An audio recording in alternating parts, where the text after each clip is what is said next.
Welcome to this episode of Kennedy Saves the World. And guess what, baby? It is happy hour. I've been waiting for this guest. I'm so excited. I have a special drink because she's one of the most special and incredible people, not only at Fox News, but one of my very favorite alumna from MTV, Rachel Campos-Duffy. That's so nice. You're one of my favorite Did you alumna. ever think No. back then that here we would be with kids and a very interesting journey between the two of us? It really has been an interesting journey because I still remember seeing you on TV, in the 90s and being, she's a cool chick.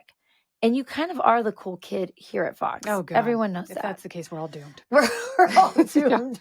Okay, here we go. This is a very special Mandarin Cosmo. You're gonna actually bartend because we have some beautiful. It's so sparkly. I love it. A glitter rim because we deserve it. I have a friend who says her favorite color is glitter. How beautiful that is. And look at that. It's a gorgeous glitter rim. You can see it I shining. Glitter in the rim. All we are is glitter. So this is of course, it's a mocktail. It's a Mandarin Cosmo. I just gave a little winky wink, but yeah. So when did you start being a bartender of sorts? I started mixing really when I was diagnosed with celiac because I was diagnosed in 2010. Yeah. And I knew at that point I was going to have to make a lot of gluten-containing items. I would have to modify them and make them myself. And same for cocktails, because there are so many things that contain gluten. And there was in so cocktails? Beer. So there was so sure. much mystery Yeah. that I really liked beer, but it made me so Beautiful. sick. So here's to you. Oh, this feels And your so continuing girly. greatness. I know. love this. That's right. Cheers. Let's give it a whirl. That the edible glitter is really good. It is. And this is delicious. Because it really kind of nice and has a cold. mocktail taste, but I know it's a dangerous mocktail. Deep down, it's dangerous. No, you could serve this to a police officer or your parish priest. Well, parish priest for sure. Did I ever tell you that I went to dinner once with Raymond Arroyo? Oh, nice. And he brought with him at this dinner, there were all these nuns, and they were in full habit. Oh, wow. And they like limoncello. That's fantastic. And they were drinking. That gives me hope for the world. Well, you know what they told me? Because we started talking, during the limoncello. Yeah. We had a little drinks. Had a real conversation. We had a real conversation. And they said, when I fight with my spouse, I know it's my fault. Oh, because they're married to God. Yes. Yes, that's beautiful. Isn't that amazing? Yes, I thought it was incredible. the funniest thing. Yeah. I wonder if it was the limoncello that brought the honesty out, or if they were What a beautiful kind of honesty. Gorgeous honesty. Have you ever wanted to be a nun? So, no, but I was always afraid I was supposed to be a nun because I didn't want to be a nun. So, yeah. I'm wondering if because I've always been fascinated with nuns. Me too. And one of my very best friends, his sister is a nun. Yeah. And, whenever I see her, I want to be as reverential as possible. Yes. But I really want to know, what can you enjoy? Yeah. So I went and did a segment. It was actually awesome for Fox and Friends. They sent me to a convent. Beautiful. Up in Minnesota. And I was with all these nuns. And what's interesting is in Catholic world, all the orders that the women are just dressed not in habits and they just look like they dress bad. Okay. I've never understood this. We're going to go do some volunteer work. We don't want anything to get stolen. Yes. I don't know why they do that. Those orders are all shrinking and they're all old. If you go to convents where they are in full habit and really radically have, decided to separate from the world. I don't mean that they're not in the world, because these particular nuns had a vocation for teaching. So they were teachers. So they were obviously in classrooms, but they wore the habits. I went and stayed the day with them. Wow. They were playing basketball. They were, cooking. There's a joy. I also spent time with Mother Teresa's sisters. I lived in India for a summer with some people. Wow. I didn't know that about you. It's kind of crazy. And it was for a wedding, an Indian wedding. And I was there all summer with a friend of mine. But I ended up volunteering with her at Mother Teresa had her order had a home there for old people. And I would go every day and volunteer. And they are the most joyful human beings in the world. And that was the same feeling I had when I went, I think it was in Ann Arbor, Michigan, where these nuns were. And they were just so joyful. So I took video, especially of them playing basketball, because of Yeah. course I want one of my kids to, Yes. you know, maybe have a Receive the vocation. calling. Yes. So I was showing that to my kids, and my daughters were really fascinated by it. And so not long after I showed them that video, my Mighty V, Maria Victoria, we call her Mighty V. She's my most mischievous one. And Well, M and V are both mischievous too. exactly. And so I said, I said, what do you want to be when you grow up? And she said, a nun. Wait, how much money do they make? She should be my daughter. I said, maybe you're not meant to be a nun. Yeah, because that's literally went like that. A nun. Wait, how much money? Yeah. That's crazy. Yes. And I don't know if that's a generational thing. Yeah. But that's how my oldest judges all professions. Yeah. And part of me is like, good, you're a capitalist. Yeah, You're an independent person. You'll make your own money. You're ambitious, which means if you want any of those ambitions to come true, you will work hard.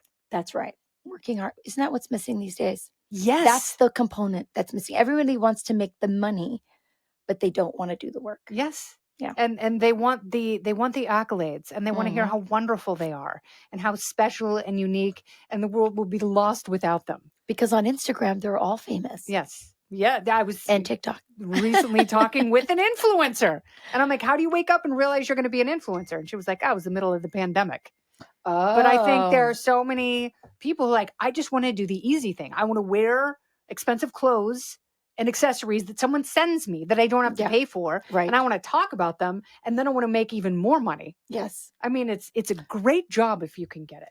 Do a lot of people get it though? I mean, there are a lot of influencers, but like these young 13-year-old girls, can they really all be that way? No, I mean, are there just as many mathematically it does not support. So are there as many frustrated wannabe influencers as there are frustrated actresses and actors in Hollywood? And it's funny because they all gravitate toward Los Angeles. Yeah. Like they all do. Yeah. And I remember having a friend in LA in the 90s before I went to MTV, because I worked in radio starting in 1991. And I had a friend because we were talking, and I was like, isn't it a bummer? Like, there's so many people here who were the most beautiful, talented person in their town. Yeah. Like, they were at their absolute height when they were 16, 17 years old. And they're like, I'm going to LA because I'm going to be famous. Right. And it really is like the city of broken dreams. It really is. And he was like, but there's something about that brokenness that is totally communal, because everyone has that same experience, so they can identify with each other.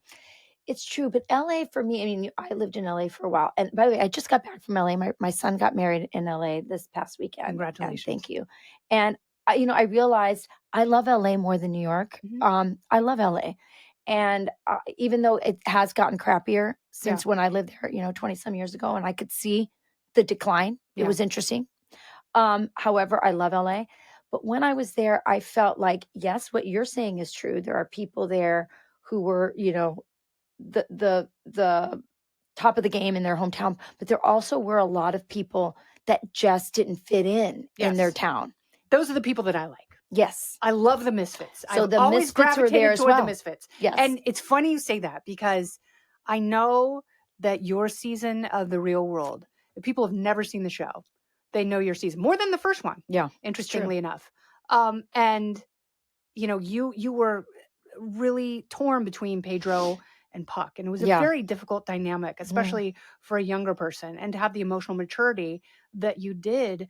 But Puck reminded me of one of those people, like one of those misfits that you would find, but there was a sweetness about that. Yeah. You're one of the very few people that get it, because most people will people will write me on Twitter and stuff and have opinions about what happened on The Real World. And you can imagine it was even much more so years ago, but people were really, a lot of people were really repulsed or repelled by him and couldn't understand how I could be a friend of his.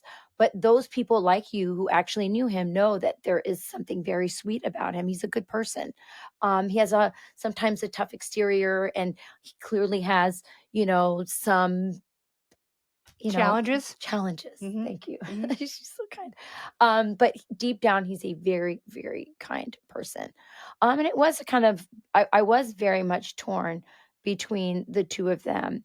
But I also, in some ways, I didn't really process what I was too young to understand really what Pedro was going through. So I just saw him as another person. And in fact, what's interesting is I once got a DM from Rick Grinnell, who just out of the blue reached out to me and said, "Hey, I just happened to be watching a marathon of Real World, and I'm watching your season, and I just love that you just treated Pedro like anybody else." Yes. Which is what really anybody who's gay wants, right? Like they just want to be treated like anybody else. And so in that situation, you know, Pedro was a really nice guy. Yeah. But he wasn't as fun to hang out with as Puck. If in my 20-year-old world, like there was always something crazy and unpredictable that happened. And he was going to pull you into the chaos. Exactly. Because he wanted you to be a part of it. Right. And so it was really fun.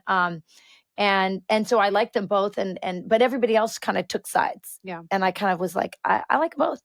So, but there's a beauty to that, to be able to see, and we're missing that in politics. We're missing the ability to go, you know what? I don't agree with what you said. I don't necessarily share your mindset, but I respect where you came from and why you landed where you landed.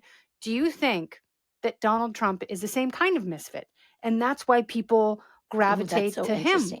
Yeah, he never really did fit in the sort of upper class society here in New York. Yeah, in the political country club. Or in the political country club as well. So he never fit in here in New York, no matter how many billions he had. And then you're right, in the political establishment, he's an outsider, and outsiders like him. That's such a great point. I think, you know, when I was younger, even in my early years of being married, and definitely in my single days, I used to pride myself on how much I had in common, or how much I partied and hung out with Democrats, right? And I would say, oh, I vote Republican, but I party Democrat. Like I was really proud of that I was like that. Yeah, I always said that. But something happened, and it wasn't just in Donald Trump. When my husband decided to run for Congress, people, and it was really painful for me actually, people that I thought were really close friends of mine who were Democrats, like lost their shit and became really mean. I mean, I'm not talking like casual friends. I'm like friends that I went to their house for Thanksgiving kind of friends. Yes. Turned on us because Sean decided to run the friend who brings you something when you have a baby. Yeah, and that kind of a friend. And like, you do the same. Those kind of people. Not all of them, but the ones that I was really close to at that time did. They lost their shit, and they were really vicious and mean. And I was like, you know, I wouldn't vote for your husband either, you know, but I probably wouldn't tell you that I wasn't going to vote for your husband. And I certainly wouldn't publicly say anything, which these people did. So something happened, and I'm going to be really unfair here, Kennedy, and I don't know if it's your experience. I have, and people will say this to me all the time. What did you learn on The Real World? And I will have one line: the myth of liberal tolerance. Absolutely. And I feel like conservatives have always been open-minded, even to a Democrat voting Donald Trump, by the way, who suddenly became pro-life, and they were open-minded to that too. I just feel like liberals are not tolerant, and it has only gotten worse. And so what's happened to me is, as a protection mechanism, while my husband was in Congress, and then once I started working for Fox as well, I don't like being around Democrats anymore. And I'm sorry to say that, but that's just what's happened to me. Yeah, I don't mind being around independents, but people who draw a line in the sand, and people who have litmus tests, and people who are like, you know, how dare you? And it's like, you don't know how my professional life works. Therefore, you don't get to dictate anything about it. But you're in LA a lot more, right? Do you still go back? Yeah, I still go back. You go back. So what's that like for you when you go back? Because when you were on MTV, I mean, everyone knows you're a libertarian, but you were still MTV. I was a Republican. And you were a Republican. I get that. But, you know, now Fox is a different brand. Yes. So how does that work for you in LA? A lot of friends have just peeled off, and I don't see them. I don't hear from them. And I tried for years because I'm like, my views haven't changed. I've refined in some ways.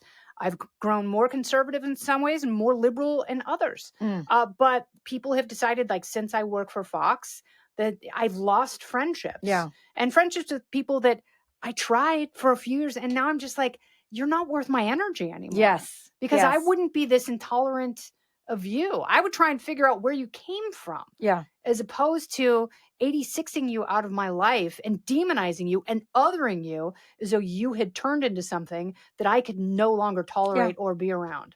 Like, people don't just become toxic poison, but we treat each other like that. Yeah. I would say we don't. I say they do. I mean, I even had this experience where, like, I don't know, maybe it was like 4 years ago or something. The producers for the Real World, who at one point were really nice, like, we're fine. I mean, in fact, when Sean ran for office, one of the producers donated to his primary. Didn't donate in the general. I get that, but did a kind thing and donated to his general or his primary, just as a, same guy, same groups of people. They had some sort of, I think, like a scholarship, like where Pedro was, like, it was the Pedro Zamora scholarship or whatever.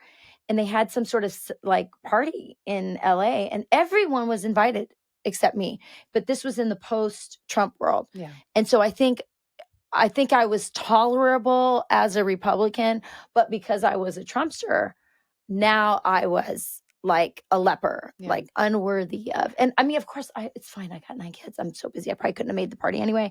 But it was symbolic. No, but it's the point. Yeah, it's the point. Yeah, and it's the intent behind it.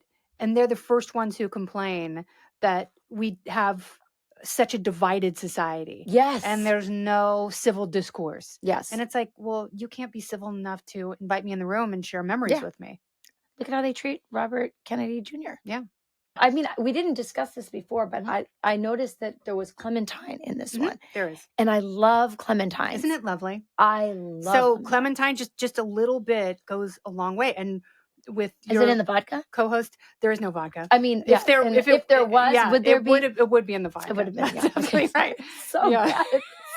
Terrible. Your co-host Will Kane, I made him something that if I had added mezcal, it would have been only a little bit. Yeah, you know he's a huge tequila guy. Yeah, I made him a margarita. Yeah. Oh, good. He's a good margarita maker. It was a blood orange margarita. Although he drinks tequila straight.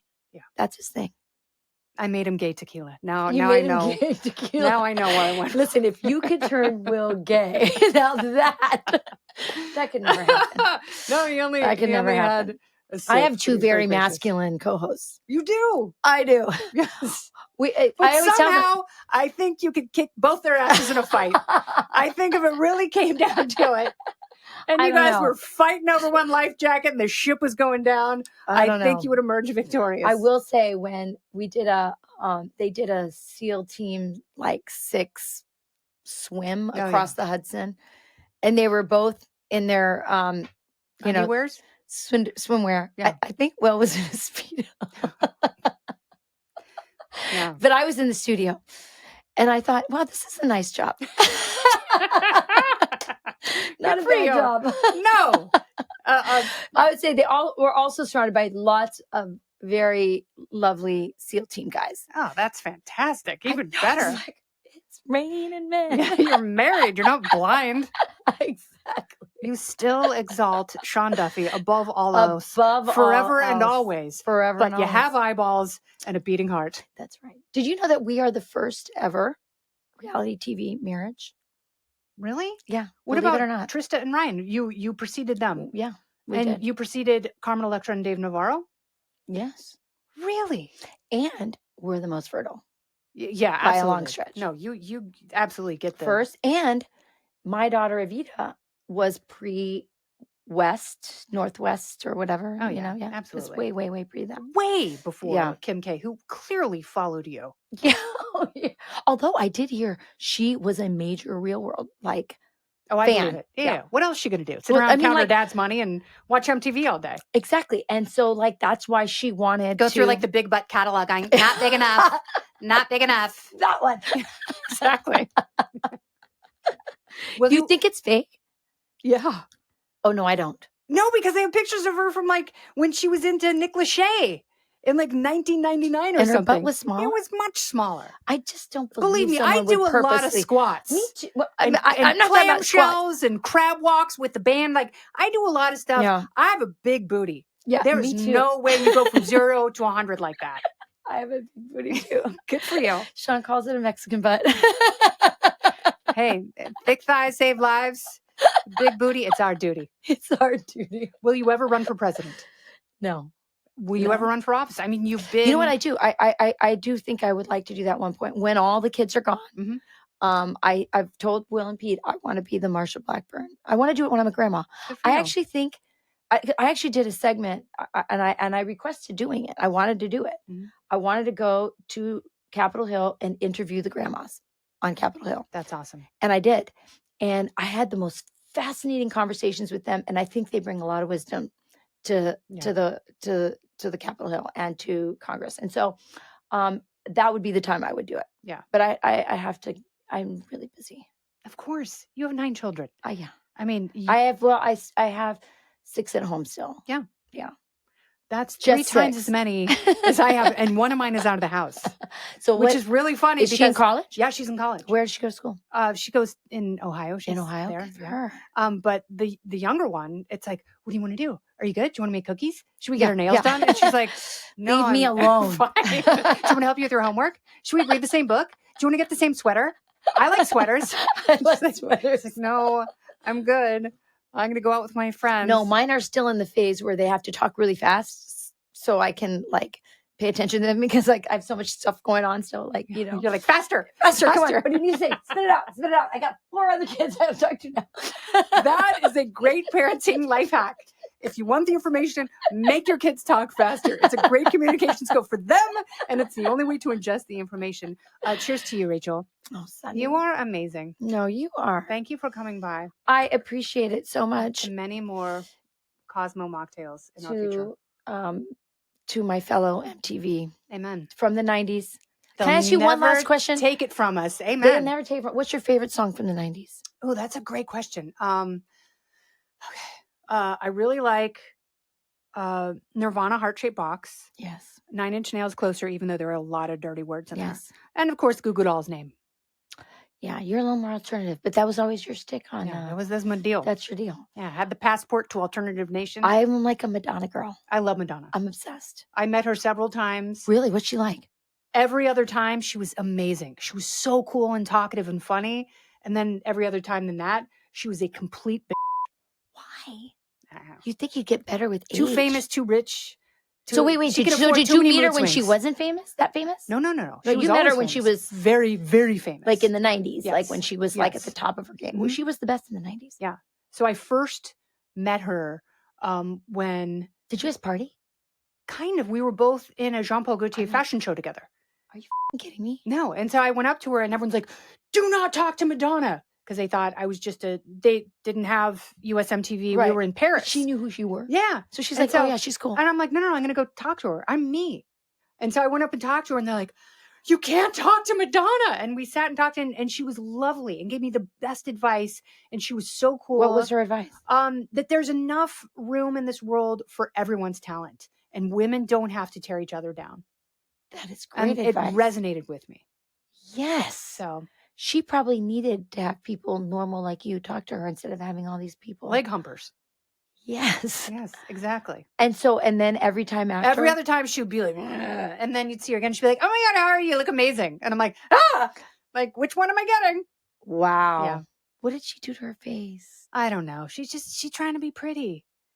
And it's like a little bit of age is okay. A few lines, that's all good. She has such a great body. But by the way, she did butt injection. She did the butt plant. That was It's not necessary. She not. had a great tiny hiney. That's its own vibe. And it's a great vibe. Yes, she had the body. Yeah. She could have taught us all how to age gracefully. Amen. And she decided to do Catwoman. I know she got the it's a cat. She looks like a cat. They started injecting tire sealant. And it's like, you have $1 billion. You can do better work than that. Yeah. It just was so sad. Don't try to look like you're in your 20s. Never.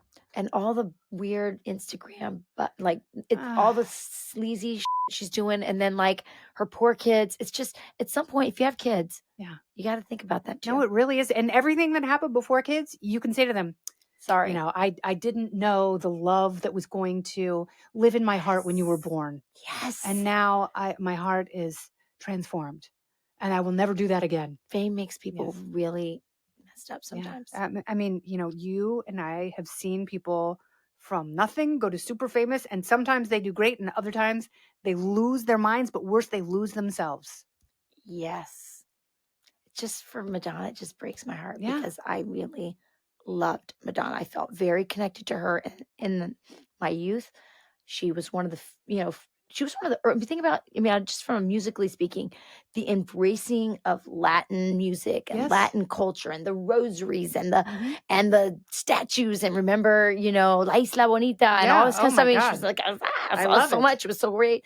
And then it just was so sad to see her. Yeah. Hopefully not age she'll come gracefully. full circle. Yeah. And she'll do some Taylor Swift guitar acoustic concerts. I cannot let you leave without telling you how amazing you are on the Daily Mail. So the Daily Mail was always my most guiltiest pleasure ever. love Daily Mail. I love the Daily Mail. I don't care who thinks I am, not sophisticated because I like to get my news from the Daily Mail. I love the Daily Mail. If you looked at my text to my producers of all the stories I want to do for the week, like literally half of them are from the Daily Mail. I love the Daily Mail. That's fantastic. And when you went to the Daily Mail, your articles became like there's a few people who write that like literally their writing is like my me time. Like I literally will grab a coffee or something delicious to just enjoy that. There's a few amazing. writers like that. Caitlin Flanagan is one of them. Whatever she writes, I want to sit down and read. Andrew Sullivan is another one love Andrew who I Sullivan. like to sit down and I know I'm going to like it. Anything by Camille Paglia is like just food. And yours is like candy, but it's so deceptively deep. It's like eating. That's such a kind compliment. It is. It's like eating candy, right?